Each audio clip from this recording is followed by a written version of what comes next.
গতকালকে যে ঘটনা ঘটেছে সরাসরি আপনার বিরুদ্ধে অভিযোগ, আপনি মারধর করেছেন, কাউন্সিলর আপনার স্ত্রী তিনি মারধর করেছেন, বৃদ্ধা থেকে আরম্ভ করে বেশ কয়েকজন তারা অভিযোগ করছে আপনার বিরুদ্ধে গুন্ডাগিরির অভিযোগ। গতকালে অনেক রাতে কি ঘটনা ঘটেছে সেই বিষয়ে আমি লিখিতভাবে পুলিশ প্রশাসনকে জানিয়েছি। স্থানীয় পুলিশ প্রশাসনের ওপর আমার পূর্ণ আস্থা রয়েছে।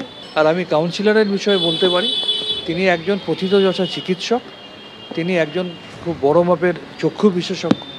তিনি কি করতে পারেন না পারেন সেই ব্যাপারে এলাকার মানুষের যথেষ্ট সম্যক ধারণা রয়েছে।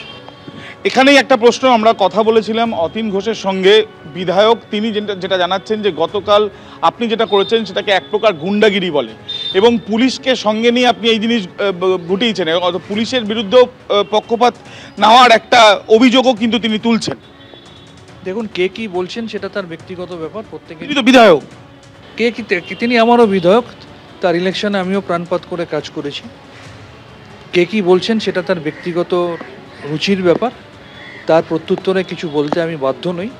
তবে একটা কথা বলবো, যে জায়গায় আপনি দাঁড়িয়ে আছেন বা যে জায়গায় গতকাল রাতে এই ঘটনাগুলো ঘটেছে তার চারিদিকে অনেক সিসিটিভি ফুটেজ পাওয়া যাবে, সমস্ত জায়গাটা সিসিটিভি রয়েছে। যদি পুলিশ একবার খতিয়ে দেখে তাহলে দেখতে পাবে যে গতকাল কারা সেখানে জমায়েত করেছিল, তাদের মধ্যে হাতে গোনা কটা এলাকার লোক আর কি প্রচুর সংখ্যক বাইরের লোক। তাদের মধ্যে সেই মানুষগুলোকেও চিহ্নিত করা যাবে যারা 7ই এপ্রিলে 7 ট্যাঙ্কসের মোড়ে বহিরাগত গুন্ডাদের সাথে করে নিয়ে এসে স্থানীয় মহিলা কাউন্সিলরকে নিগ্রহ করেছিল। বিভিন্ন জায়গা আপনি নিয়ে নিচ্ছেন বা সেখান থেকে আপনার কমিশন থেকে স্কোয়ার ফুট হিসাবে, এমনটাও কিন্তু বক্তব্য, আপনাকে স্কোয়ার ফুট নাম দিচ্ছেন ওখানে, অনেকেই বলছে যে আপনার নাম অন্য স্কোয়ার ফুট। এই ধরনের মারাত্মক অভিযোগ আপনার বিরুদ্ধে করা হচ্ছে।